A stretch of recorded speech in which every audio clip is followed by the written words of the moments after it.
They mocked her face, said no man would ever love her. But when her world fell apart, a scarred drifter offered more than shelter. He offered a kind of love she never believed she deserved. Not pity, not rescue, but something fierce and unshakable. The first time Josephine Bell was called ugly, she was 5.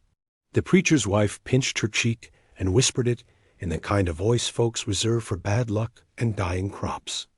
The first time it truly hurt was when her own father repeated it, drunk, bitter, loud enough for the entire post office to hear. But this was different. This was a wedding. Not hers, of course. She wasn't stupid. But still, she had come, dressed in her mother's faded green, with her coarse hair braided into a tight, painful crown. She had stood quietly at the back of the church, trying not to smile too wide, or speak too loud, or catch anyone's attention. And yet somehow she still did. God help the man who ends up with that, sneered Clara Moore, the mayor's daughter, as Josephine passed by. I'd rather die alone. The laughter came fast and sharp, cutting like broken glass across the pews. Josephine kept walking, head down, hands folded tight over the fraying hem of her dress. Her cheeks burned hot, and she didn't trust herself to blink. Not yet, not until she made it outside.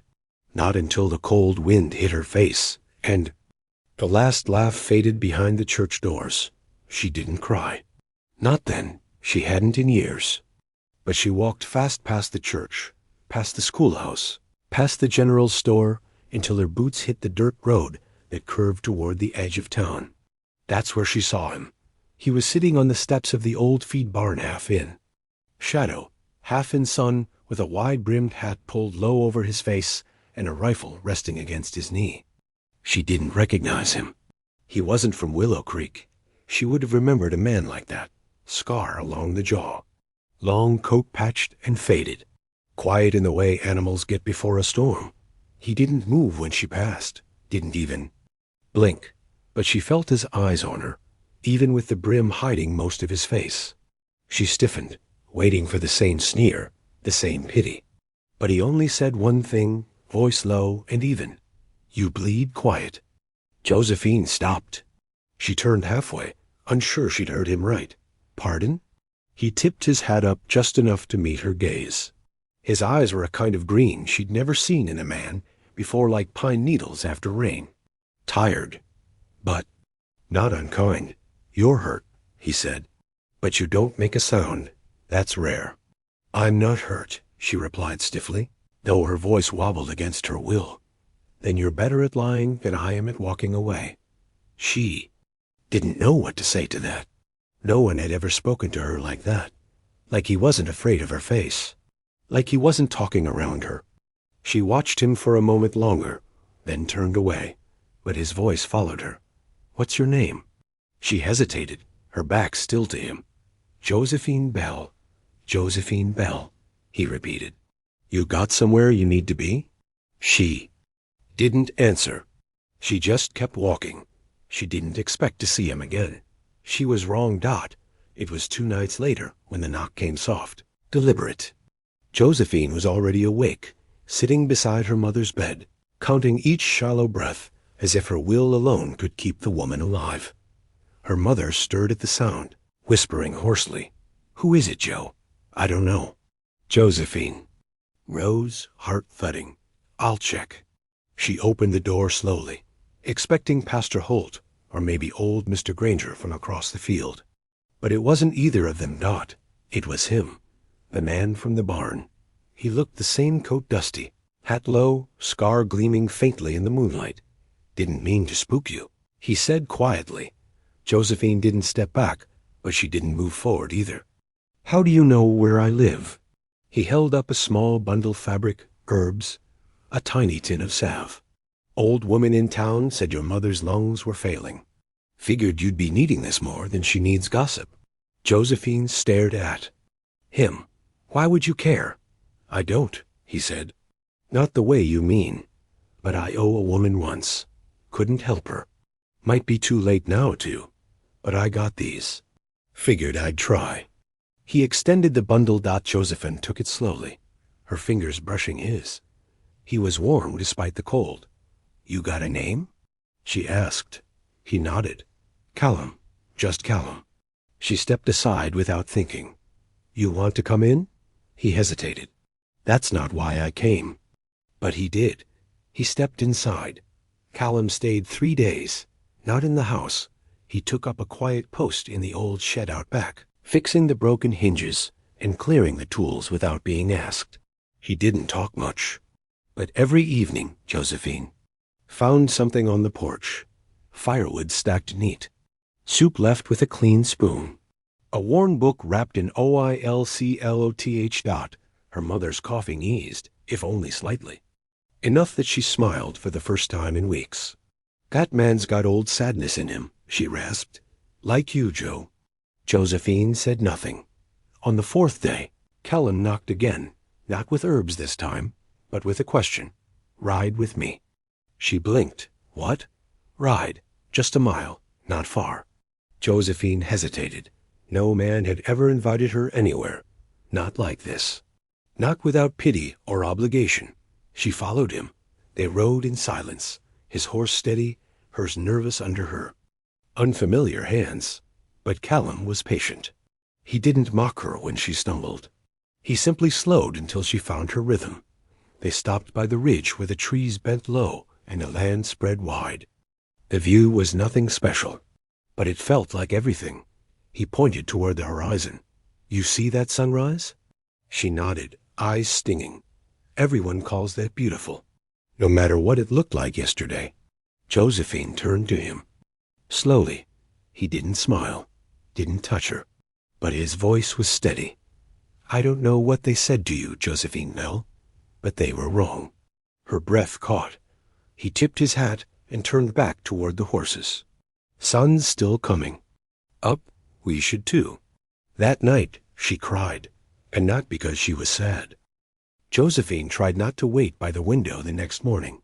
She told herself it was just the light she liked, or the smell of her mother's old lilacs coming in through the cracks in the wood. But the truth sat in her chest like river stones, awkward, undeniable. She was waiting for him. Callum didn't come that morning, or the next. She busied herself with laundry, with cooking broth her mother could barely swallow, with patching a skirt she hadn't worn in years.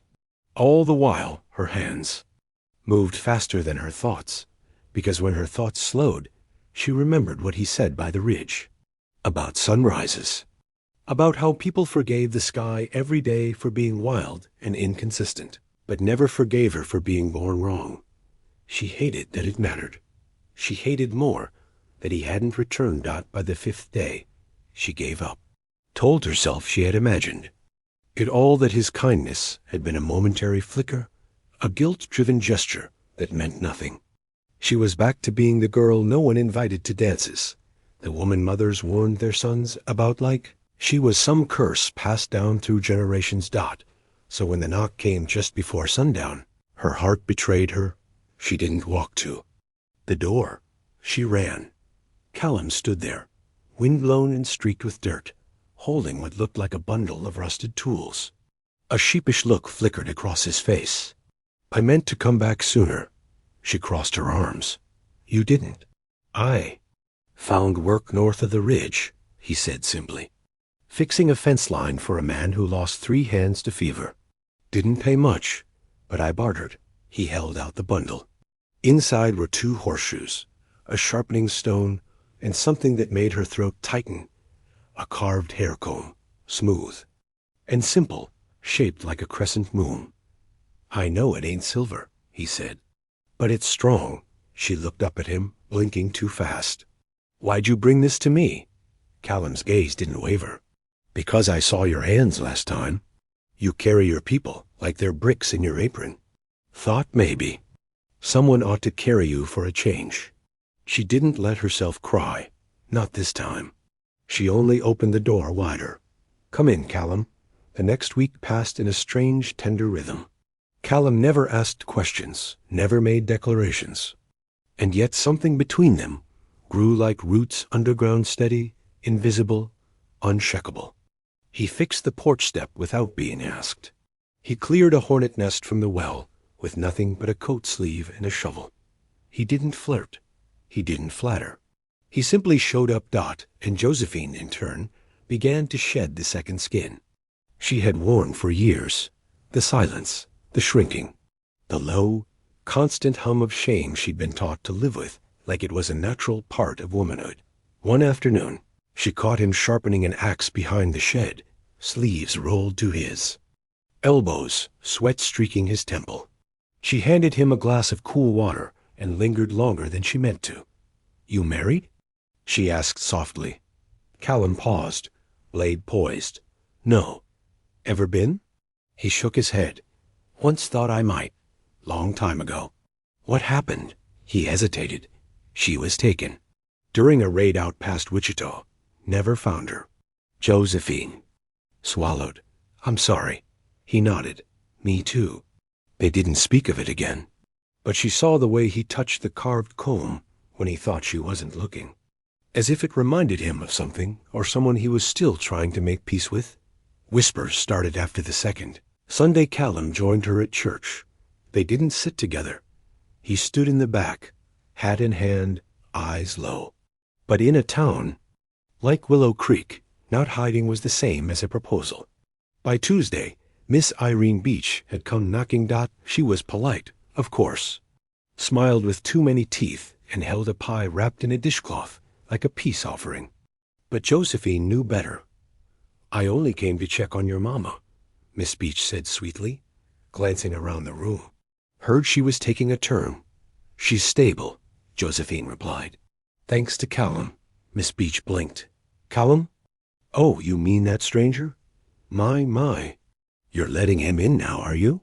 "He's not a stranger to me." Miss Beach leaned in, voice dropping like oil. "Josephine, sweetheart, men like that don't settle. Especially not for girls like you. You do better not to let your hopes get tangled." Josephine stepped closer, voice steady. "I'd rather have one real kindness from a man like him than a lifetime of empty smiles from boys like your brother." The color drained from Miss Beach's face. Josephine closed the door. The pie sat untouched. Callum never asked about the whispers. But he saw the way people looked at her now. Pity had become suspicion. Disdain curdled into something uglier. They called her desperate, a fool, a woman clinging to a ghost with a pretty scar and no future. She asked him once, late at night, when the fire was low and her mother had finally fallen asleep, "Are you going to leave?" Callum didn't answer right away. Then he said, "Only if you ask me to." "I won't," she whispered. He looked at her then, not at her face, not at the parts the world had told her were wrong, but at her eyes. And in that moment, she wasn't ugly. She wasn't strange. She was just a woman, learning what it meant to be seen. He reached for her hand. "Then I'm staying." The storm rolled in 2 days later, wild and sudden. Thunder cracked like gunfire. The roof leaked in 3 places. Callum scrambled to tie down the shed, while Josephine dragged buckets across the floor to catch the worst of the drops. Her mother coughed so hard it bent her sideways. That night, Josephine found Callum outside, soaked to the bone, jaw tight. "The barn roof's gone," he muttered, "and the mule's lame." "We'll manage," she said, touching his arm. "But—" His voice turned sharp. "You shouldn't have to. None of this is yours to carry." "I want to carry it." He looked at her then, truly looked. "Why?" Her throat closed. "Because you don't make me feel like a burden." Callum's hands trembled. He took her face between them, as if he couldn't believe she was real. "Josephine." She kissed him. It wasn't perfect. It wasn't practiced. But it was real. And it was hers. The next morning, the world didn't change. People still whispered. Miss Beach still crossed the street to avoid her, but Josephine stood straighter. She spoke clearer. She wore the comb Callum gave her like it was a crown. When she walked into the general store, she didn't cower. And when Mr. Wendell muttered, "Girl like you got no business with a man like him," she smiled. "He's not with me," she said. "I'm with him." And for the first time in her life, she felt beautiful when she said it.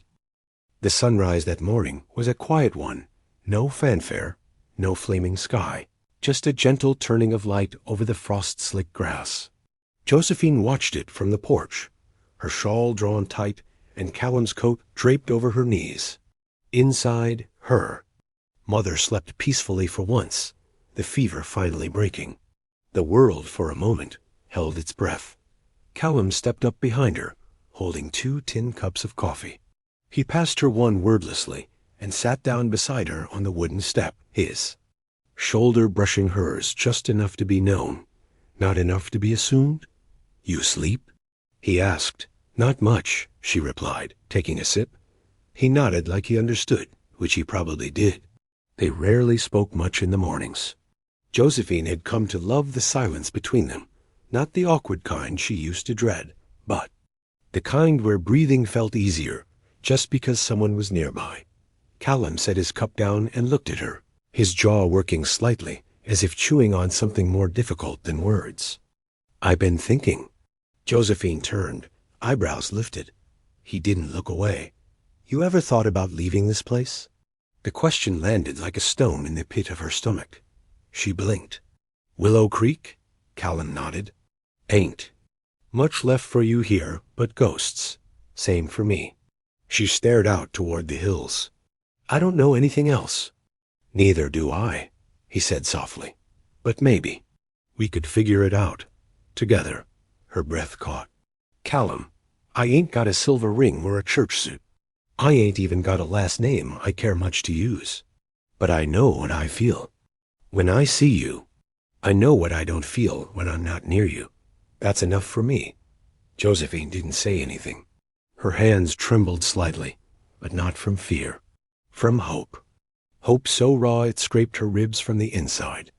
He reached into his coat pocket and pulled out something wrapped in cloth. When he unwrapped it, a smooth, simple band of polished wood lay in his palm-warm, dark, carved by hand. "I know it ain't what you dreamed of," he said, "but I made it for you. With the hands I built fences with the hands that pulled your mother's fever down, with the hands that want to hold yours till the end." Tears blurred her vision. "Callum." He swallowed. "Say yes, Josephine. Let's leave this place behind. Just you and me." She didn't hesitate. "Yes." He slipped the ring onto her finger like it was made for her skin. They didn't kiss. Not right away. They just sat there, 2 broken things finding peace in each other's pieces. They planned to leave in 3 days. Not out of fear, though fear was there, but because they wanted to do it right. To settle things. To leave no fire smoldering behind them. But Willow Creek had other plans. The whispers had curdled into something meaner. The women who used to ignore Josephine now looked at her with open hostility. Men who used to laugh at her now glared at Callum with something closer to hatred than jealousy. "You think you're better than us?" Ezekiel Beach sneered when Callum passed by the smithy, running off with a woman no decent man would. "Touch?" Callum didn't answer. He simply moved on, but Josephine heard. She heard it again when she walked past the bakery. Heard Mrs. Green muttering to a group of churchwives. No shame left in that girl. Dragging herself into sin with a drifter. Her poor mother must be sick from more than fever. By the second day, it was clear. They weren't going to let her leave quietly. Miss Irene Beach showed up on the porch the next afternoon. Not with pie this time, but with a folded letter clutched in her gloved hand. "I thought you should know," Irene said, holding it out. "They're organizing a town petition to have him removed. They say he's dangerous, that he's done things in other counties. You leave with him now, they'll hunt you both." Josephine didn't flinch. "You think this scares me?" "I think it should." She took the letter, crumpled it in her fist, and threw it into the fire behind her without reading it.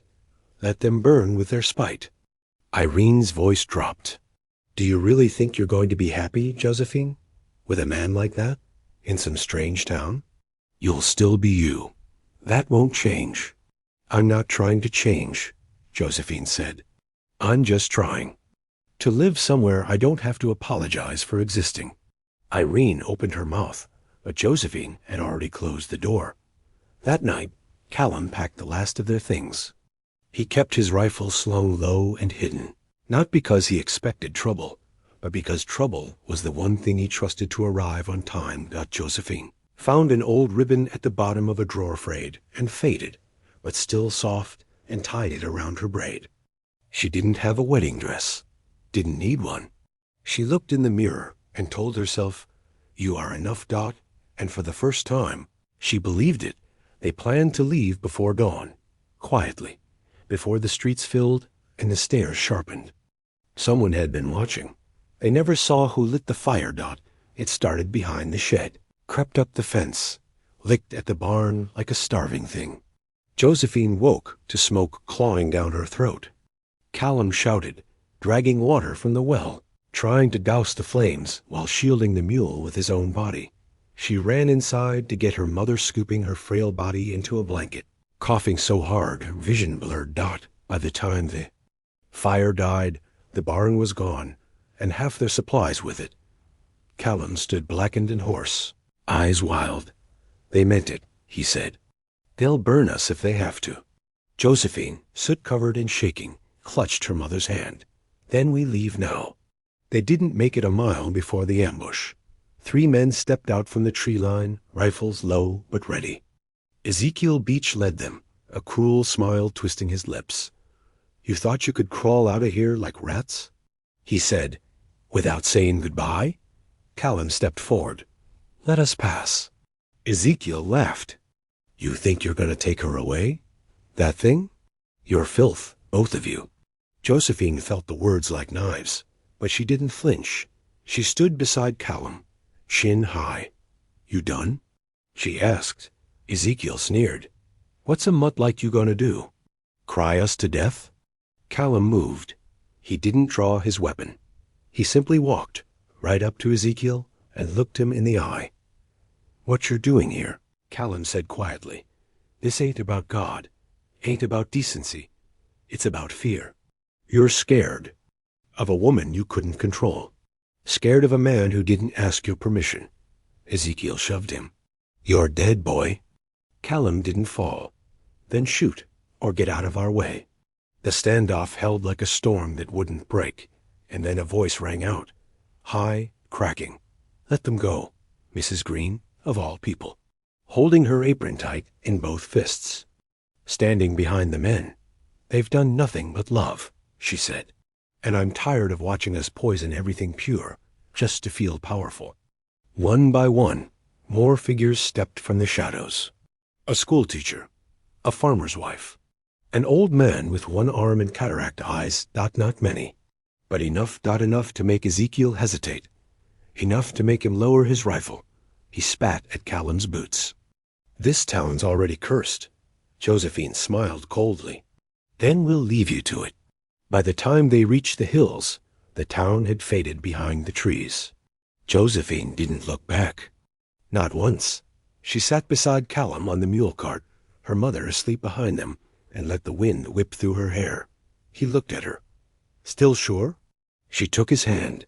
"I was never more sure of anything in my life."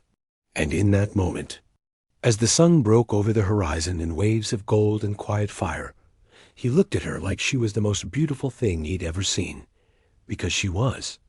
And for the first time, she saw it too. Not in his eyes, but in her own. The land beyond Willow Creek stretched open like a wound healing slowly, faint signs of life where desolation had once ruled. Low hills, scattered trees, rivers barely clinging to their beds. Callum steered the mule cart with one hand, the other, resting loosely on Josephine's knee, a tether as much as a comfort. Her mother slept curled behind them, bundled in every blanket they owned, too weak to walk, but strong enough to breathe steadily now. They didn't speak much the first few days. Some silences were heavy, others peaceful. Josephine watched the horizon while Callum watched her, quietly navigating rutted paths and unfamiliar terrain. He didn't ask how she was holding up. He seemed to know she wouldn't answer honestly. Even if he did, she found herself waking in the middle of the night heart racing, dreams still clinging like cobwebs. Not nightmares exactly, just Echoes of people calling her names, of fire, of standing before a mirror and seeing nothing at all. On the third night, she sat awake by the creek, staring into her own reflection. The moonlight did her no favors. Every cruel word ever spoken about her face swam back to the surface. The crookedness of her jaw, the odd shape of her mouth, the patch of skin on her neck she'd always tried to hide. She touched the wooden ring on her finger, suddenly afraid it would splinter at her touch. Callum joined her quietly. No boots, just soft steps on pine needles. He didn't ask what she was thinking. Instead, he said, "You know what I see when I look at you?" She almost told him didn't want poetry. She wouldn't believe, but something in his voice stopped her. "I see someone who never bent. Not once, even when the whole world tried to snap her in two. I see someone who loves so deep, she nearly drowns herself in it. I see the woman I want to build a life with, not because she's perfect, but because she's real." Josephine didn't cry. Not because she didn't feel it, but because she was too full. Some griefs emptied you. Some loves filled the same hollow places until you had no room left to break. She leaned against him, and for once, the silence wasn't heavy at all. They reached the outskirts of Dry Creek by the fifth morning. Just a trading post, an inn, and a few shacks nestled by a lazy river. Not much, but it was the first patch of warmth they'd seen in days. A new start didn't have to be big. It just had to be theirs. The innkeeper, a thick woman named Cora, took one look at Josephine's mother and said, "Rooms on the house tonight. Don't argue." They didn't. Callum bartered for supplies, while Josephine helped settle her mother into the room. The sheets were thin, the walls cracked, but the bed was soft, and the air smelled of cedar. She opened the window and let in the sound of frogs croaking from the riverbank. Josephine tried not to notice the way the locals looked at them. Most folks kept to themselves, but a few stared longer than comfort allowed. Two men in particular, one with a scar across his chin, and the other with a faded sheriff's badge hanging from a nail on his coat, seemed to follow Callum with their eyes whenever he passed Dot by evening. They knew why. Cora knocked on their door with a bowl of stew and a warning. "There's a man here named Dwight Rourke," she said quietly. "He's been nursing a grudge against your fella for years." Josephine's stomach dropped. What kind of grudge? Callum didn't say. Josephine shook her head. "He doesn't talk much about before." Cora sighed. "He used to ride with Rourke. Not outlaws, exactly, but close enough. Smuggling, fences, things that don't go over well in towns with churches." Josephine didn't know what to say. She looked down at her hands, then up at Cora. Was he a bad man? The innkeeper didn't blink. "No, just a man who'd seen bad things, still carries them," Callum told her that night. "Not the whole story, but enough. Rourke and I were boys together," he said, staring out at the river. "Didn't know any better, didn't care to. We ran with a rough crowd. I left when things got too dark. He didn't. He blamed me for everything that fell apart after." Josephine listened, arms folded over her knees. "I never killed a man who didn't try to kill me first," Callum said. "But I stood by while worse men did worse things. That's what keeps me up at night." Josephine reached for his hand. "I don't care what you did, Callum. I care who you are now." He closed his eyes. "And let me protect what we've got." It didn't take long for Rourke to make his move. 2 days after they arrived, Callum disappeared. Josephine waited until nightfall before panic set in. The mule was still in the stable, his coat still hanging on the hook. He wouldn't leave without a word, not now. Not when they had so little left to lose. She asked around. Most shook their heads. Some shrugged. One man's scar across his chin grinned. "You should check the old mill house," he said. "Out by the bend. Folks say it's haunted, but I figure a brave girl like you don't scare easy." Josephine didn't thank him. She saddled the mule herself, packed a knife, wrote a note for her mother, and left it by the bed. "Back soon, don't worry." A lie, but a necessary one. The road to the mill house was steep, overgrown. Trees like crooked fingers. The air smelled of damp wood and copper. When she reached the clearing, she saw smoke curling from the chimney. A single candle burning behind. Cracked glass dot, and then his voice. Faint. Ragged? Josephine? She ran inside.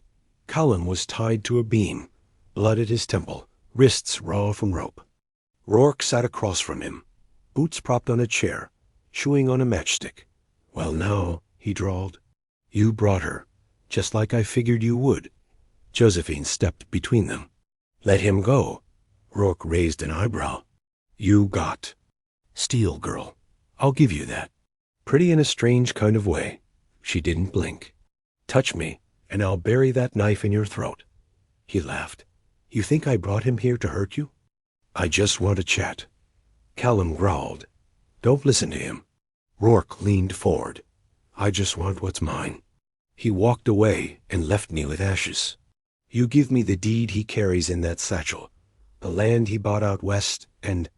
I let him go. Josephine faltered. You're lying. Maybe, Rourke said. But you're not going to risk it, are you? She hesitated. Callum shook his head, blood dripping into his eye. Don't, Rourke smiled. He ain't worth your future, girl. Ugly thing like you don't get many chances. The blade was in her hand before she knew it. And then a crash. Behind her the innkeeper. Cora rifle raised. Step away from them, Dwight. Rourke turned. Cora, you got a death wish? I got a conscience, she said. Something you sold for whiskey and spite. Callum lunged in the distraction. Rope snapped. Blood flew. Josephine screamed. Rourke grabbed her. The knife found his side. He crumpled not dead, but close enough. They didn't wait for sunrise they left that night. With Cora's blessing and a map scrawled in ink and prayer, the West awaited so. Did the unknown? But Josephine no longer feared the road. She feared not taking it. The mountains loomed like sleeping giants, silent and snow-kissed, their slopes carved by wind and years. Josephine had never seen land so raw, so unbothered by human want. The trail up was narrow, slick with thawing ice, and the mule protested. At every bend, but Callum pressed forward, one step after another, stubborn as ever, despite the bandages still clinging to his ribs. They didn't speak of Dry Creek, not aloud. The blood, the way Rourke had grinned even as he fell, it all stayed, locked behind their eyes, and for now, that was enough. Josephine kept her hand on Callum's arm most of the time, not out of fear he'd fall, but because the silence felt less sharp when their skin touched. The land they sought lay just past the highest Ridge plot Callum had once claimed in. Another life, long before her, back when he'd been more weapon than man. He'd never expected to set foot on it again. Yet here they were, chasing a dream neither of them had dared name. But it wasn't the climb that wore Josephine down. It was the mirror inside her, the one she couldn't break or bury, the one that echoed every cruel name ever thrown her way. There were moments when the sun hit her face wrong, or she caught her reflection in a creek, when she'd wonder, what if this love is borrowed? What if he wakes up and sees me for what I am? Not brave, not strong, not beautiful, just strange. Just too much and not enough, all at once. And then there were moments, like when Callum traced her scars with his fingertips, like they were cartography. Where? The doubts went quiet, not gone, but quiet. The morning they reached the ridge, the world opened up. Below them stretched a valley carved by time and patience. Tall grass bent in the wind. A shallow river sparkled through the middle like a thread of silver. In the distance, nestled against a stand of aspens, sat the cabin. Weathered, leaning slightly, but still standing. Josephine's breath caught.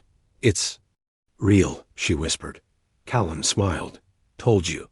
They made it down by dusk, built a fire in the rusted stove, and let the smoke curl through the cracks in the rafters. The place smelled like dust and pine. There were mice. The floor creaked. But it was theirs. And for the first time in what felt like forever, they slept under a roof not borrowed or paid for in blood. The days that followed were slow, but not idle. They worked. God, they worked. Clearing brush, patching holes, digging trenches for water. Josephine learned how to hammer shingles. Callum tried to cook stew and nearly poisoned them both. They laughed more than they cried, but not always. Sometimes Josephine woke up choking on dreams she couldn't explain. Sometimes Callum stared too long at the fire, jaw tight, as if something in the flame reminded him of all he'd tried to leave behind. But they didn't run. They stayed. They stitched days together like patches on a quilt, slowly, clumsily, but with love. And still, even here, trouble found them. It came in the form of a letter, tucked beneath a rock on the trail outside. Their cabin, folded tight, edges wet from dew. Callum read it first. His face didn't change much, but Josephine knew him well enough by now to see the way his knuckles whitened. "What is it?" she asked. He handed it to her. The handwriting was sharp, clean. The message simple. "You think you can hide up here forever? This land doesn't forget. Neither do we. No signature. No return path.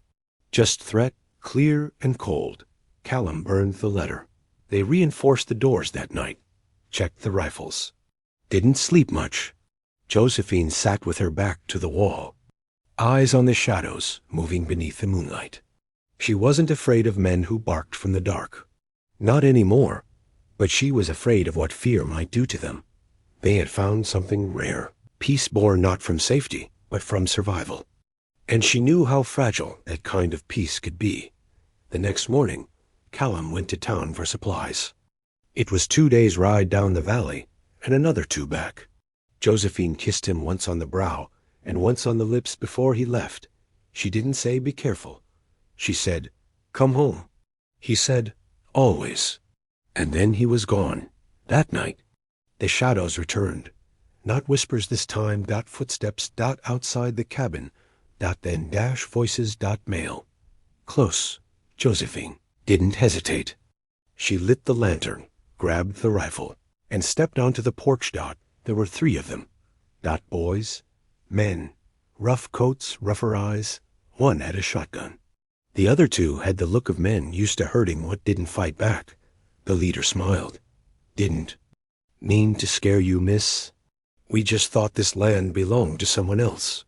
Josephine didn't lower the rifle. "It belongs to us now." "Us, huh?" His eyes flicked to her face. Didn't flinch. Didn't look away like most.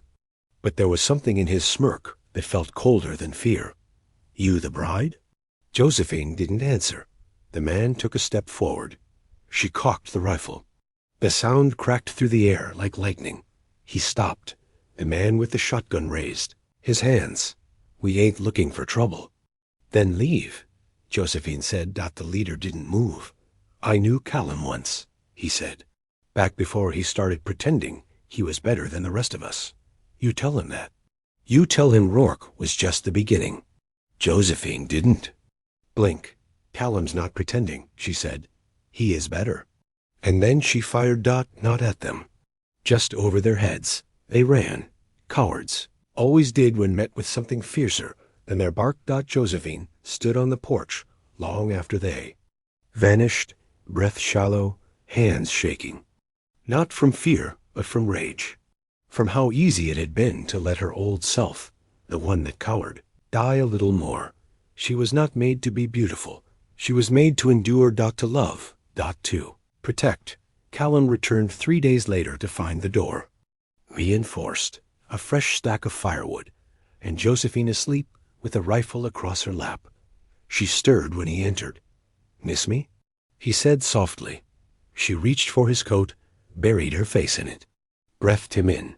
"Like breath," she whispered. He held her a long time, and when she finally pulled away, she handed him the note. Told him everything. Callum didn't speak for a while. "Then, we're going to finish this." Josephine frowned. "We?" He looked at her, then really looked, not like a savior. Not like a man trying to shield a woman, but like a partner. Like someone who'd bled beside her and would do it again. "We," he said again, and she believed him.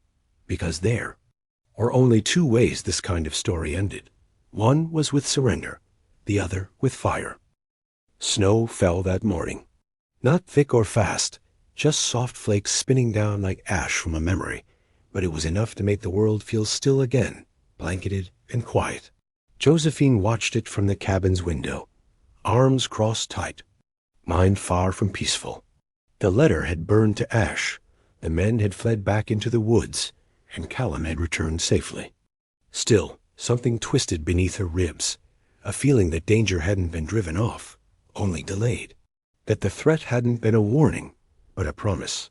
Callum moved through the cabin with purpose. He'd barely set down the supplies. Before pacing out a new line of defenses, ropes tied with bells across the tree line, tripwire snares, a new coat of pitch on the door hinges to keep them from squealing.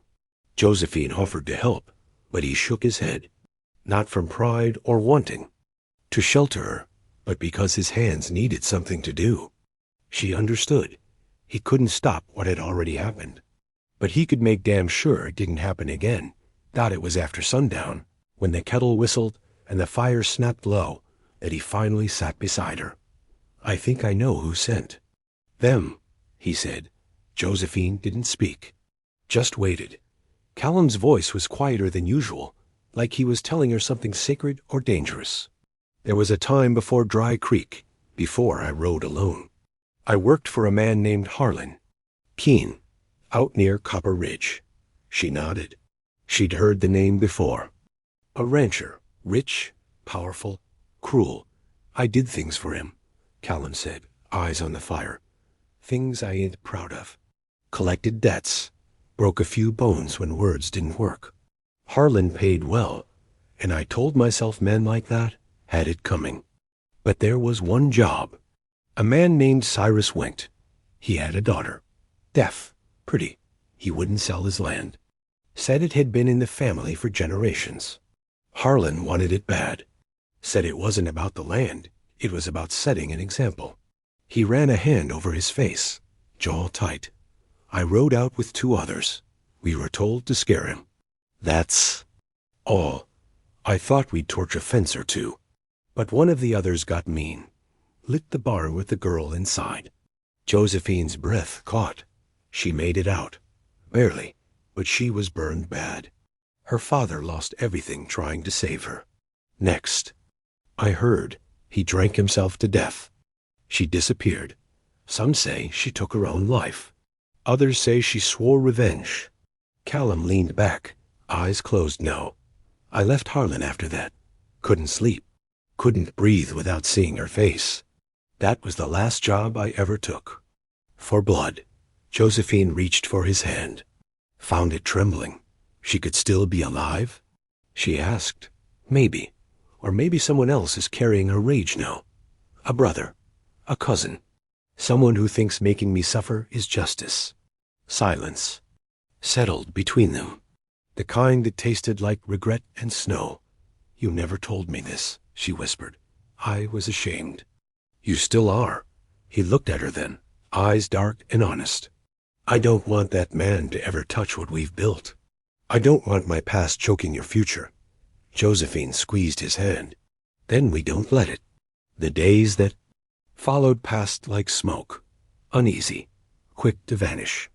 They didn't get another letter, but they found footprints outside the cabin one morning, just one set, deliberate and deep.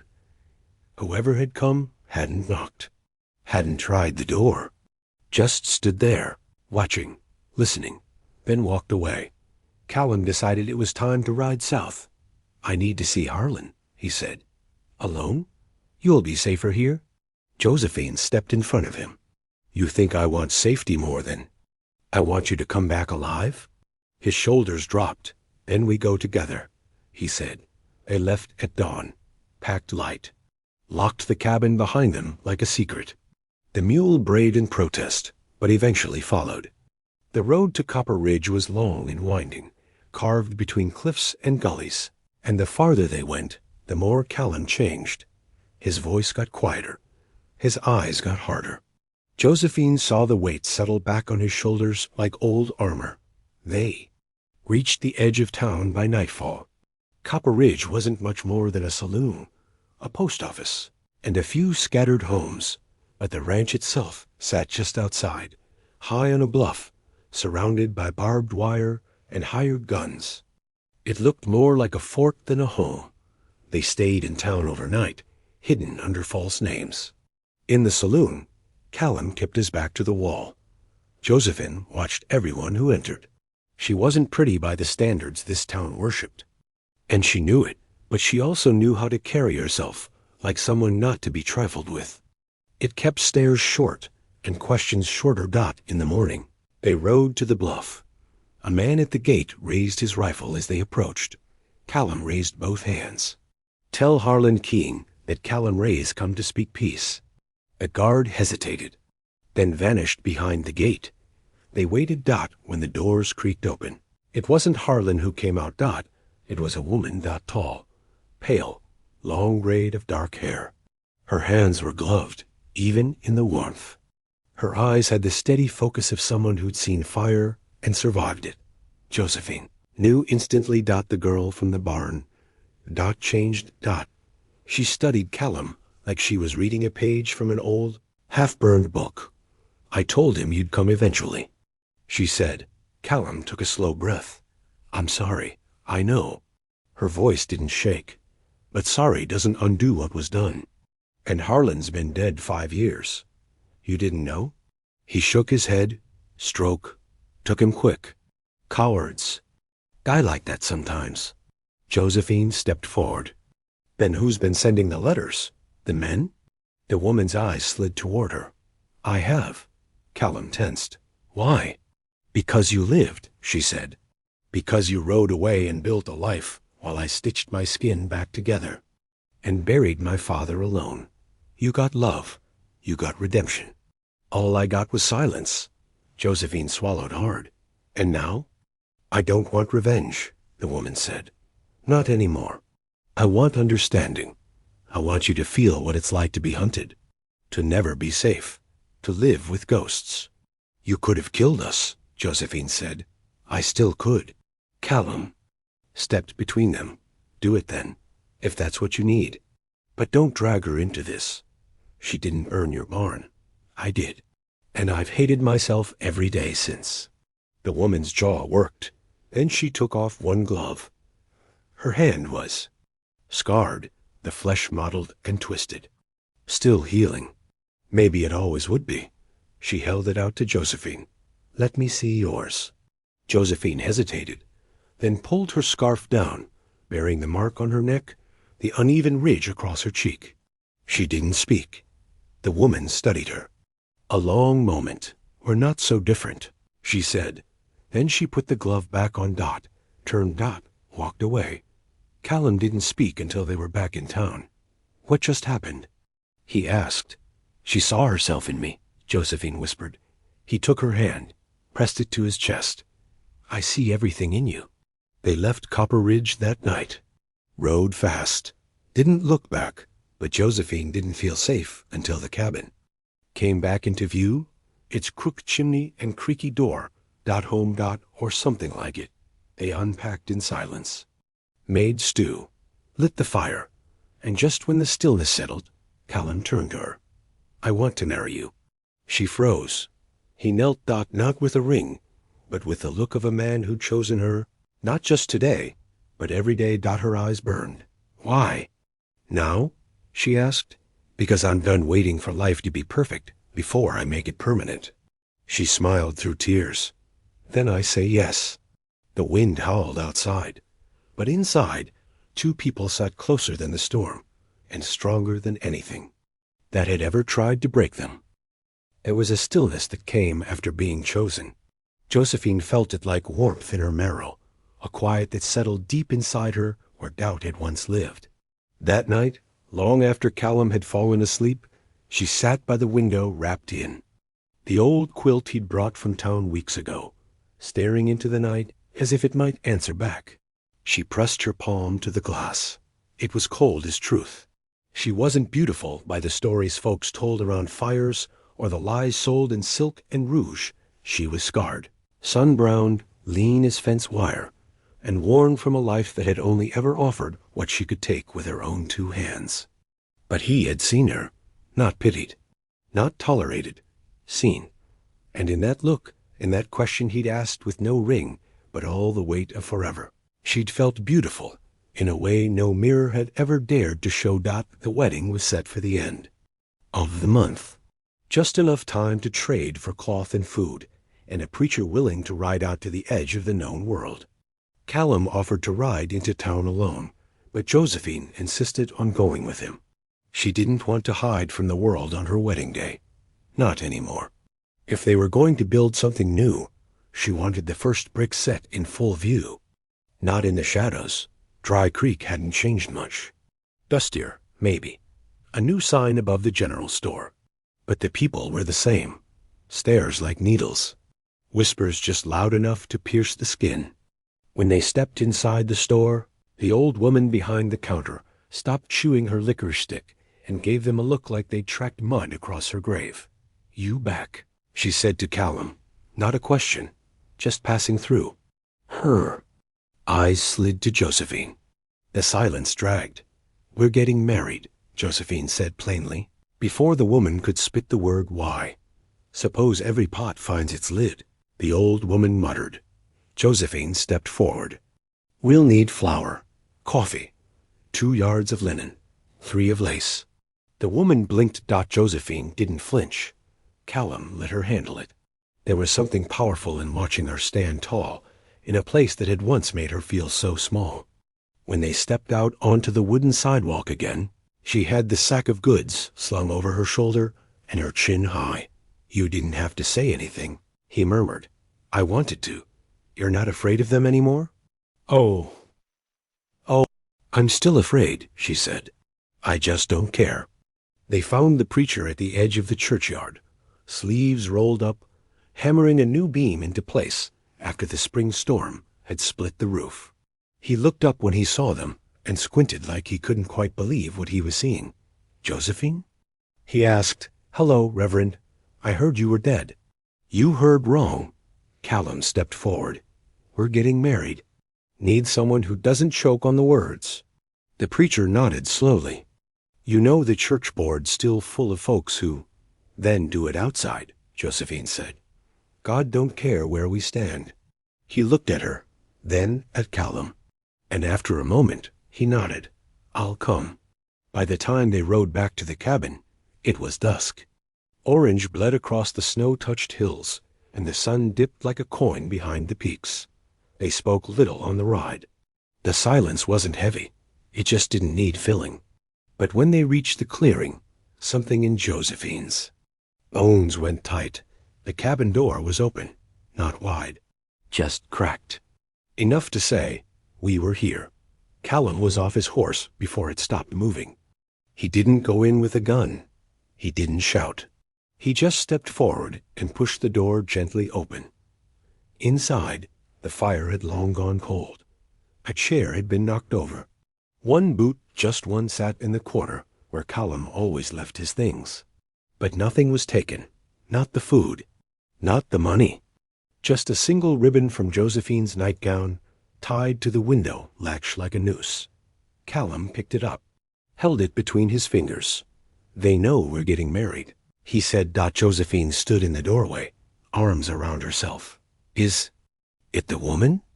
"I don't think so," he murmured. "She had her justice. This feels different." They stayed up that night. No fire, no light, just silence and loaded guns. When morning came, they found fresh prints outside, again circling the cabin.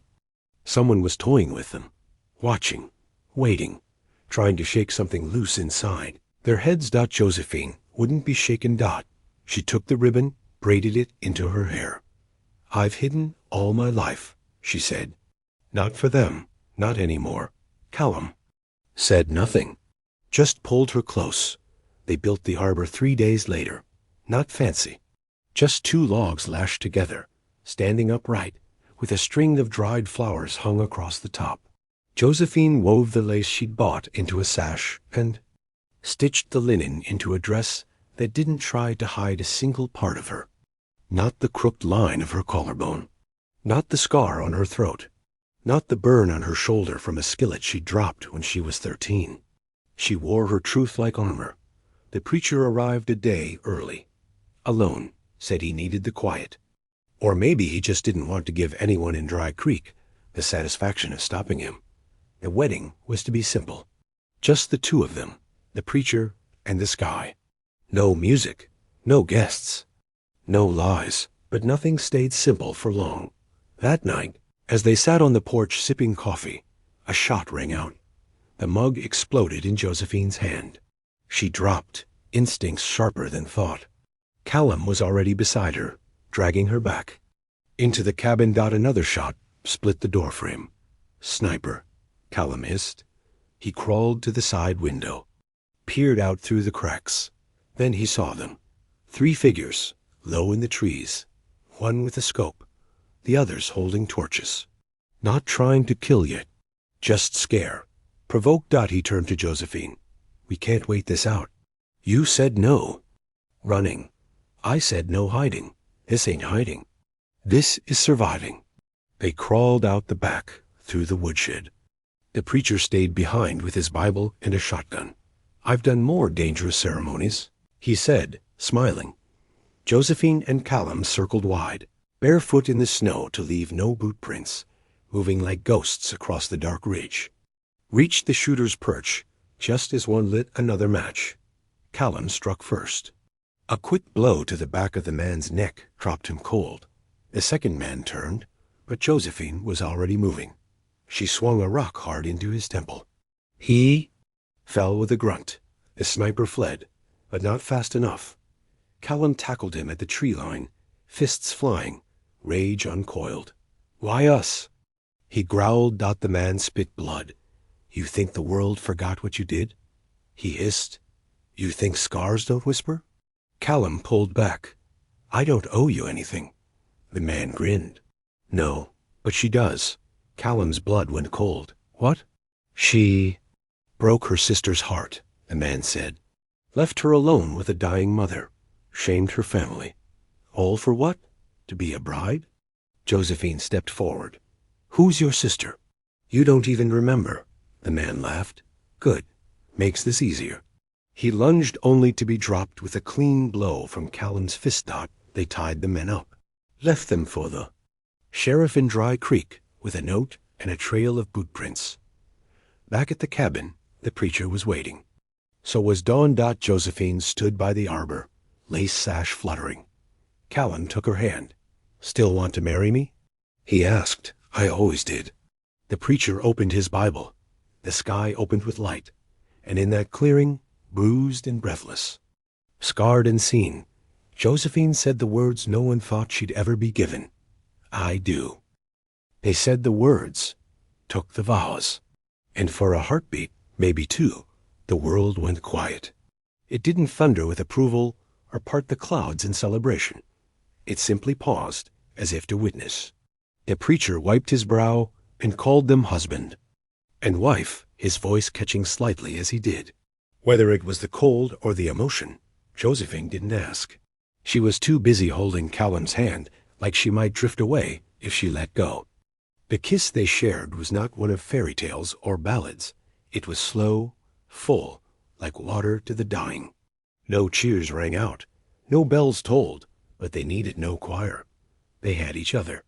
They had earned this. The preacher left by dusk. He wouldn't take payment. Some debts get paid in soul, he said, mounting his horse. And I reckon this one's settled. He disappeared down the trail with only his worn silhouette against the pinkening sky, and for a while after, Josephine and Callum just sat on the front steps in silence. The arbor still stood, the lace fluttering. She traced the line of Callum's knuckles, where the blood from yesterday's fight had dried. He let her. They said little. Some silences were soft, some carried weight. This one felt sacred. But the next morning, the air had changed.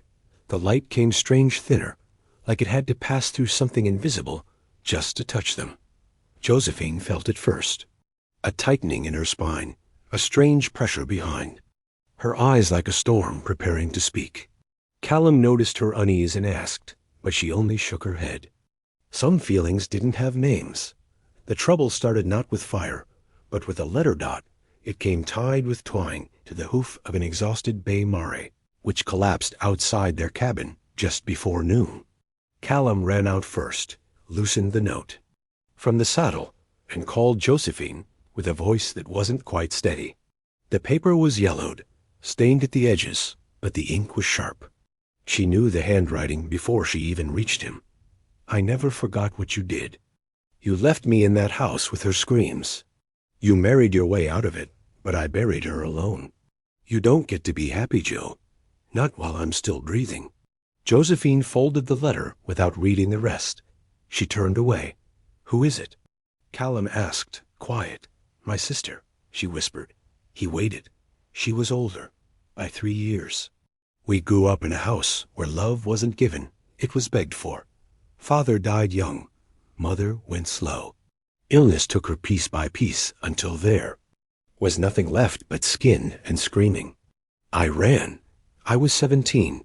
I told myself I couldn't help her. Maybe I couldn't, but I still left her there alone. She didn't cry. She didn't shake. But Callum saw the shame settle across her like a second skin. You didn't deserve the way they treated you, he said softly. Maybe not. But she didn't deserve to be abandoned either. She sent men after us. She always had others do her fighting, Josephine said, even back then. He placed a hand on her back. Then let's be ready. They began fortifying. The cabin not like a fortress, but a home that refused to be broken. Callum dug deeper into the root cellar, made a second exit beneath the boards. Josephine set traps along the ridge, laid fishing lines where horses might step and trip. It wasn't about violence. It was about standing ground. Days passed. Nothing came. Not at first dot. Then a scarf appeared on their porch, not Josephine's. But familiar dot. It was her mother's. She hadn't seen it in 15 years. But she remembered the stitch at the corner where the thread had never quite held. It lay folded on the porch rail, too clean for how long it should have been buried. Callum touched it only with gloves. Josephine sat for hours after, staring at the trees. She's not just angry, she said finally. She's cruel. That night they heard the laughter dot. It came from the woods. High, lilting. Not a child, not an echo. A woman's voice, somewhere between mocking and mourning, dot Josephine. Didn't move. Callum rose slowly. She's close. She wants me scared, Josephine said. Not just hurt. She wants to unmake me. They stayed inside. Traps would do their job. But the next morning, everyone had been dismantled, carefully, deliberately, left in. Pile by the well, with a bundle of dried roses wrapped in ribbon. Her sister's ribbon. Josephine didn't scream, but her hands curled into fists so tight they bled. She's trying to draw you out, Callum said. She won't have to. Before he could speak, she was already walking toward the edge of the woods. He caught up fast, grabbed her wrist. No, you don't face ghosts on their own ground. She's not a ghost, Josephine hissed. She's real. And if I don't end this now, she'll keep haunting us until we don't have a home left. He didn't let go, but she looked at him with something like fire and grief twisted together, and he realized it wasn't just about survival anymore. It was about penance. She wasn't looking to hurt her sister. She was looking to be punished. I'm coming with you, he said finally. They waited until dusk. She knew her sister would be watching. She always liked an audience. Josephine wore no shoes, no weapon. Only the dress she'd been married in, still dusty at the hem, and her hair unbound. Callum carried his rifle, but only because he knew how things like this ended. They walked into the woods together, hand in hand dot. It didn't take long. Her sister stepped from the trees like she'd never left them. Still tall, still sharp-faced, still wearing anger like perfume. Her name was Ruth, and she didn't smile. Nice dress, she said. Josephine's voice was calm. You got my letter? You call that a letter? I've had apologies from dogs that sounded more sincere. I wasn't apologizing. Ruth's smile cracked into something meaner. No, you never do. I came to tell you I remember. All of it, the way the house smelled, the way she cried, the way I walked away and never looked back. I remember. Then why are you happy? I'm not, Josephine said. Not in the way you mean. I found peace, but not joy. Not until now. And you don't get to take it? Ruth moved closer. Her hands trembled not with fear, but fury.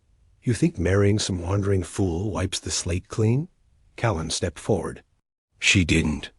Ask me to fix her. She never needed fixing.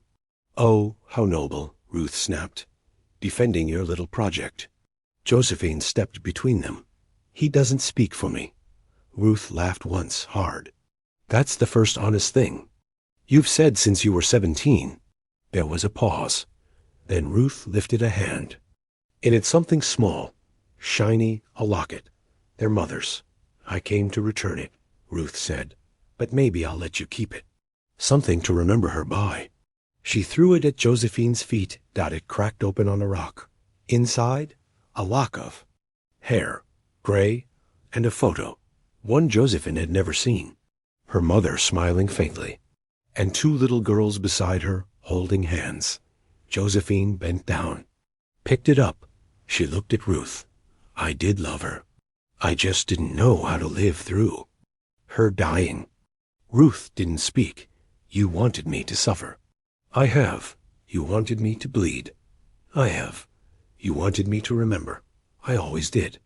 Still silence. Then Ruth looked away. Toward the trees. She died calling your name. Josephine didn't flinch. Callum moved closer. His presence was quiet, but sure. Ruth closed her eyes. For the first time, she looked less like a villain, more like a girl still stuck in the same moment Josephine had fled. I don't know how to forgive you, she whispered. I didn't come to be forgiven, Josephine said. I came to stop being afraid of you. Ruth opened her eyes. Then go. But if I see you again, you won't. They turned, left the woods without looking back. When they reached the cabin, the sun had risen. The air felt lighter. Not clean, but lighter. Callum boiled water for coffee. Josephine sat on the porch, the locket in her hand. She didn't cry. She just breathed. And when Callum handed her the cup, she looked at him like someone seeing light for the first time. Do you still want me? She asked, voice raw. He didn't answer. He just kissed her. And in that kiss was every answer she'd ever needed. They slept that night with the windows unlatched, the door unbarred. Not out of carelessness, but something harder to name and earn stillness. Josephine lay tucked against Callum's chest, her hand resting over the soft beat of his heart. And for the first time since girlhood, she didn't dream in screams. No running, no falling, no hands reaching from behind. Just breath and warmth and the quiet assurance that morning would come. And when it did, she'd still be here, still his, still whole. But peace was never built to last in a world like this. Callum rose early. He kissed her brow, whispered something about tending the back fence with a mule had broken a post last week, and promised to be back before breakfast. She murmured sleepily, told him to mind his bad shoulder, then rolled over. The sun was still climbing, soft and pink. The cabin smelled of coffee and warm wood and home. But the moment the door shut behind him, something shifted. She couldn't explain it. Just a pressure in her chest. A ripple.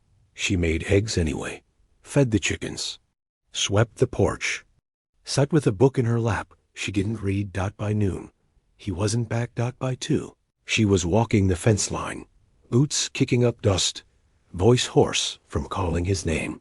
She found the post he'd meant to mend, half buried in loose earth mud. No tools, no footprints but her own. By sundown, she'd torn apart every inch of the trail between the cabin and the river bend. Still nothing. No blood, no sign of struggle, no hint of where he'd gone. Just gone. Josephine stood in the dark, fists clenched, trying not to scream, because this wasn't like him. He wouldn't just leave. Not without word. Not without her. And then she saw it. A scrap of fabric caught on a nail near the shed. Blue, faded, with a stitch at the edge, just like the scarf her mother once wore. But this wasn't from Ruth, Dot. This was newer, coarser. Callum's shirt. The blood hadn't dried. Yet she didn't run back inside. That she stormed. Dot lit every lantern. Sharpened the knife in the drawer. Loaded the rifle with the bullets they'd saved for animals, not people. Her breath came shallow, but steady. If Ruth had broken her promise, she would pay. If someone else had taken him, God help them. She found the first clue at dawn. The boot print in the mud behind the barn was too large for Callum. Wider, heavier, not Ruth's, either. She would never hire help. She always used the ones who were already broken. This was someone new. Josephine followed the prints north, through brush and shadow, past where the old creek used to run, before the drought dried it to memory. By the time she reached the hilltop, her legs were cut with thorns, her arms burned from the sun, but she saw smoke. A camp, 2 horses, 1 tent, and just beyond them, a man kneeling by the fire, stirring something in a tin pot. Callum tied at the wrists, leading from his temple. Alive, the man turned. He was broad-shouldered, bearded, with a scar running from his ear to his chin. He wore no badge, no sign of allegiance, just the look of a man paid to do damage. Hired. Ruth didn't come herself this time. She'd sent someone meaner. Josephine didn't wait. She stepped from the trees and leveled the rifle. Let him go. The man didn't flinch. Or what? I'll shoot. You're not a killer. I've changed. He laughed. Lady, I was told you'd come. Told you'd talk big. Told you'd shake before pulling that trigger. Her hand didn't tremble. She lied. Callum stirred, groggy. Joe, she said, I've got you. The man stood slowly. You can shoot me. Maybe you'll hit. Maybe you won't. But even if you do, it won't end clean. I've got friends. Where? Close. She fired. The shot went wide, but not by much. The man ducked. Swore. Drew his pistol, but she'd already moved. Years of running had made her fast. And this time, she wasn't running away. They wrestled in the dirt. He was stronger. She was. Angrier, he swung first. She bit down on his wrist, hard enough to draw blood. He howled. She kneed him in the gut. He shoved her off, spit, grabbed his gun, and then Callum hit him from behind with the pot. The man went down. Not dead. Not yet, but unconscious. Callum dropped the tin, staggered, caught Josephine's arm. You're real, he breathed. She held his face, checked his pupils, touched the bruise swelling over his eye. You're an idiot for leading without your knife. Wanted to fix the fence before you woke. You want to make it up to me? He nodded. Help me tie this bastard up. They did together, and by morning, he was strung to the same post he'd meant to fix. Gagged, wrists bound, left with a jug of water and a warning. Come near them again. And he'd wish she'd used the gun. Josephine sat with Callum on the porch, washing his cuts, listening to the wind. She knew I wouldn't kill him. She said, She doesn't know you anymore. Callum replied. Josephine stared at the horizon. What if she sends more? Then we keep living, he said. We don't let her win. They did for a time. The days grew longer. The cabin warmed. Josephine planted again. Peas, carrots, squash. She whistled when she worked, sometimes off-key, and Callum teased her for it. He fixed the roof, mended the table leg, learned to make her laugh without speaking. She never asked him to say he loved her. He never had to. But one night, the sky turned red, not metaphor. Fire. Real. She woke to smoke and heat and the sound of glass shattering. The front room was already lost. Flames licked the ceiling, devoured the curtains. Callum shouted her name, grabbed the bucket, tried to smother what he could, but it was too late. They ran barefoot into the night, coughing, choking, clutching each other. The cabin collapsed. Gone. Everything inside gone. The dress, the locket, the preacher's note. All of it ash. Josephine stood watching, her hands blackened with soot. She didn't cry. She didn't scream. She just whispered, "She wants me ruthless." Callum stood behind her, silent. They slept in the barn. Cold, huddled beneath a horse blanket, with the mule shifting nearby and the stars silent overhead. Morning brought only ruin and a letter, pinned to the barn door with a knife. "I warned you, but you still smiled. Still kissed him like love could save you. Let's see how he feels now that he's married to ashes." There was no signature. Just the scent of rose oil. Josephine burned the letter without reading the rest. They buried what they could salvage, moved south. Found a shack near the canyon's edge, left behind by a miner who'd gone missing last spring. They patched the roof, laid fresh straw, made it theirs. She carved his name into the wall. He carved hers beside it. They began again. But each night, she checked the door twice. And each morning, she walked the ridge, scanning the trees for movement. Callum said nothing. He understood. They made love beneath blankets stitched from strangers' cloth, made soup from roots, told stories to keep the silence out. He taught her how to whistle properly. She taught him how to dance with bare feet on dirt. But happiness in their world was never permanent. And one morning, Josephine found her reflection in the mirror, cracked, not shattered, not broken. Just cracked. A single line running through her face like a scar. It hadn't been cracked the night before. She stared at it for a long time, then whispered, "She's close again." The crack in the mirror didn't widen. It just sat there, quiet and thin as a hairline fracture, but Josephine watched it like it might sprout teeth. She barely blinked that morning. She just stood at the sink, hands submerged in cold water, her eyes fixed on that single fault line running through her reflection. The face staring back at her was tired, thinner. The circles beneath her eyes weren't painted by poor sleep, but fear long buried and now blooming again. Callum kissed her temple and said he'd go check the trap lines. She nodded, but didn't speak. He waited, watching her like he wanted to ask what was wrong, but he didn't. He knew better. When the wound was deep enough, you let it speak on its own time. He squeezed her hand and left. She didn't move until his footsteps faded. Josephine had grown used to quiet. She'd even come to crave it, but that morning it sounded off, staged, like someone had drained the life out of the air itself. Even the birds weren't singing, just wind brushing the side of the shack and that thin, unmoving crack whispering. "You will never be safe." She swept the floor, fed the chickens, washed clothes with hands that shook. But by midday, it was clear something was wrong. Callum hadn't come back. Again. She cursed under her breath, threw on her coat, and marched into the woods, rifle strapped to her back and a knife tucked at her hip. The sun was climbing slow today, like it too felt wary of whatever waited in the trees.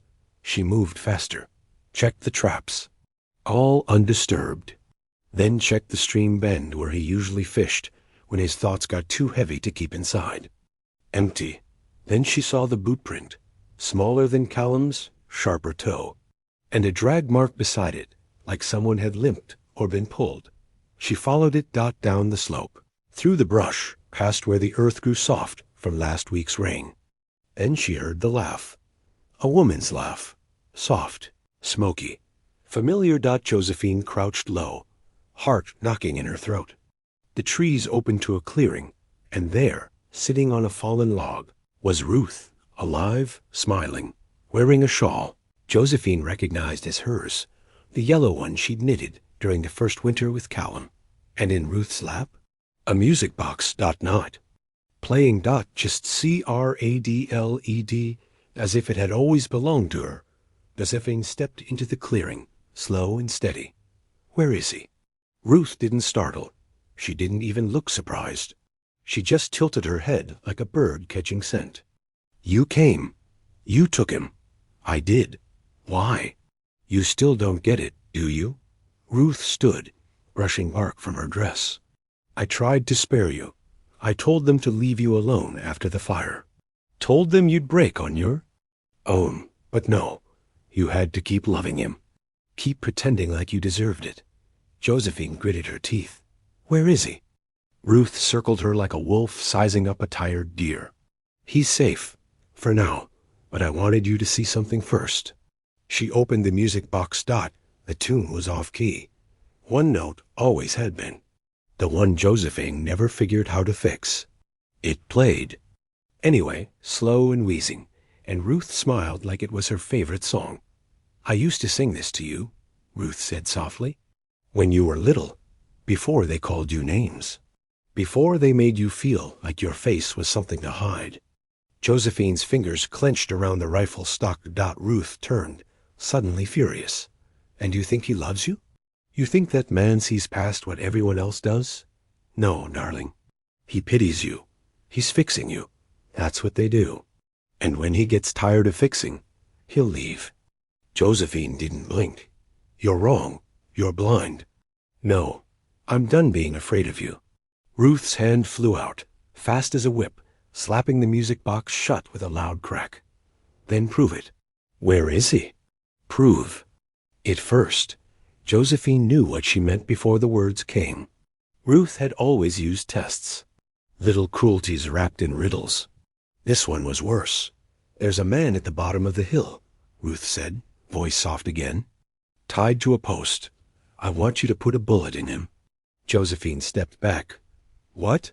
He helped me carry your Callum. Helped me clean the blood. He's loyal, but not to me anymore. He begged me to let him go. Said you were just a girl. That you didn't deserve this. Ruth smiled, sweet as poison. I want to see if he was right. No, then he'll die anyway. But slower. Josephine's jaw locked. Her fingers twitched toward the trigger. You want me to become you. I want you to survive me. Josephine didn't move. She stood, heart raging, eyes flicking between the path downhill and Ruth's unblinking stare. The music box sat closed now, silent. I won't kill a man to prove I'm not broken, Josephine said at last. And I won't be your echo. Ruth's smile flickered. Josephine turned and sprinted. The rifle clattered to her back as she tore through the trees, branches ripping at her sleeves. She didn't care. The hill rose, and she climbed, hard, fast, until she saw him. Callum got tied to a stump, wrists bloody, shirt soaked in sweat. Eyes open but glassy. She dropped to her knees. Callum. His head rolled toward her. Joe. She cut the ropes, yanked him upright, and dragged him against her chest. He was heavy, weak, but alive. She said you wouldn't come. I'll always come. Footsteps. Behind her. Josephine spun. Ruth stood at the edge of the clearing, watching, not smiling now. She won't stop, Callum whispered. I know. Josephine grabbed his arm, hauled him up. Then we don't stop either. They stumbled downhill, half carrying each other. The world tilted. The wind howled. But Josephine didn't look back. They reached the shack by moonrise, collapsed inside. Callum's lips were cracked, his breath shallow, but he gripped her hand. I'm sorry, he said. Don't be. I wanted to believe we were safe. Josephine stroked his hair. We will be. I just have to finish something first. That night, she didn't sleep. She sharpened the knife, checked the bullets, and stared at the mirror. The crack had spread. Now there were 3. By morning, Callum was strong enough to sit. Josephine packed a bag. Left food, water, a kiss. I'll be back by sundown, she said. He didn't try to stop her. He just whispered, come back. And she would, because the only thing worse than being called ugly was being told you weren't worth fighting for. Ruth needed to learn what happened when you tried to steal the one thing that made a woman feel beautiful again. The walk to the ridge took longer than it ever had before, not for the distance, but the weight. Every step Josephine took toward Ruth's den felt like a coin dropped into a well she'd never see the bottom of. The wind clawed at her skirt. The trees leaned in like judges, but she didn't flinch. Her boots found the trail by memory alone. These woods had once been a place of comfort, the edges of her healing. But now they bristled like old scars, ugly, stiff, reminding her how. Nothing truly forgets pain. The morning light was thin, cold. It didn't warm her shoulders. It didn't guide. It just lit the path enough to show her the bones. There was a bird, broken at the base of an old birch tree. Not dead, just waiting. The wing twisted in a direction that defied nature, but its eye still blinked. Josephine bent, picked it up, and tucked it gently in the crook of her coat. She didn't know why. It just didn't feel right to leave it like that, half alive, watched only by the silence. She reached the edge of Ruth's camp by midday. The shack was still there, crooked door, smoke curling from the chimney like a warning. The music box played, again this time without anyone winding it. The same off-key lullaby, drifting on the breeze, wrapping around Josephine like a ghost that knew her name. Ruth stood outside, stirring something over a fire, her back to Josephine. But she spoke as if she'd been waiting with ears pressed to the ground. You came alone. I didn't need an audience. You brought a knife. Josephine stepped forward. You left me no other kind of answer. Ruth turned slowly. Her eyes were tired this time, less wild, more hollow. The kind of emptiness that wasn't born overnight, but built brick by brick over years. Josephine saw it now, really saw it. Ruth wasn't just cruel. She was consumed by resentment, by envy, by the way no one ever told her she was enough. You remember what they used to say about me? Ruth said, voice calm now. Before you even had teeth? Josephine didn't answer. They said I was the pretty one. Said it like it was some crown I wore, and I wore it like armor, like a noose too. They expected me to win everything, to charm, to shine. I did, and it cost me. And then you came along. Josephine stiffened. I was a child. You were hope. Ruth's jaw twitched. You had nothing but fire in you. Even when they spat on your feet, even when they made you eat on the ground, you kept dreaming. You kept trying.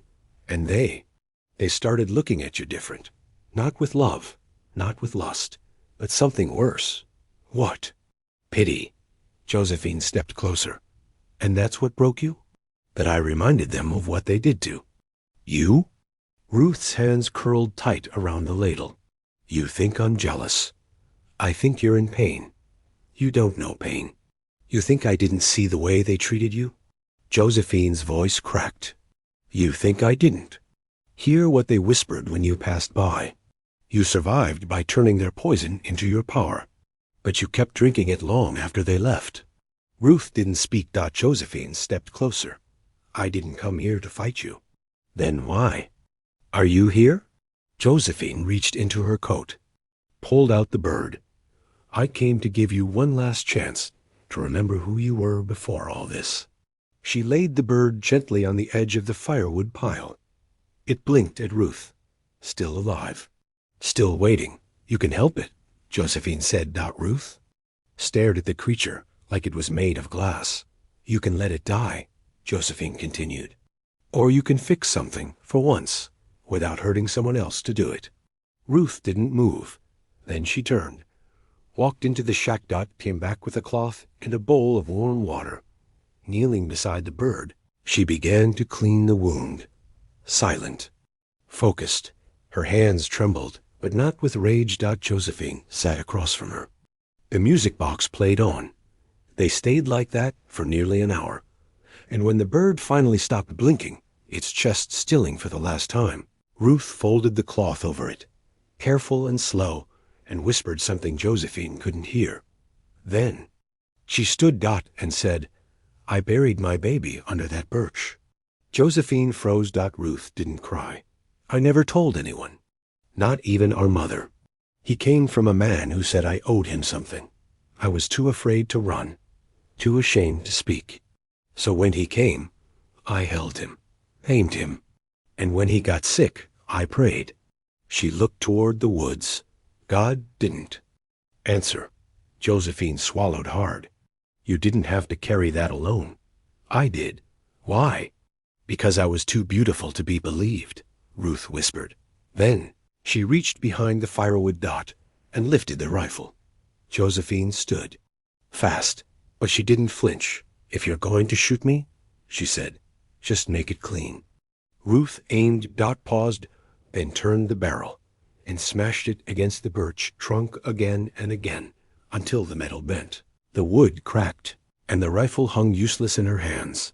She dropped it, turned back to Josephine Dot, and whispered, Go, Josephine. Didn't move at first. Dot, then she stepped forward, took Ruth's hand, pressed the same music box into it. If you ever want to find us, Josephine said, bring this. Ruth didn't speak, didn't promise, didn't nod, but she didn't drop it either. Josephine turned and walked. She didn't look back, not once. Callum was waiting at the edge of the trail. His knees buckled when she returned, and she caught him, pressing her forehead to his. You came back, he breathed. Always. They spent the night curled on the floor, the windows boarded, the lamps dimmed. They didn't speak of Ruth, not yet. Just held each other like the world outside didn't exist. 3 weeks passed. Then a letter arrived. No name, just a page torn from a hymnal. Tucked inside, a feather. Small. Black. From a bird neither of them had ever seen in these parts. Josephine smiled, didn't explain. Years went on. The valley changed. The trees thickened. The town forgot, but their cabin grew fuller with laughter, with warmth, with a little girl who once asked why Mama had a scar across her cheek, but eyes that looked like she held the sunrise inside. Her. Josephine said it was from a story, one she'd never stop telling.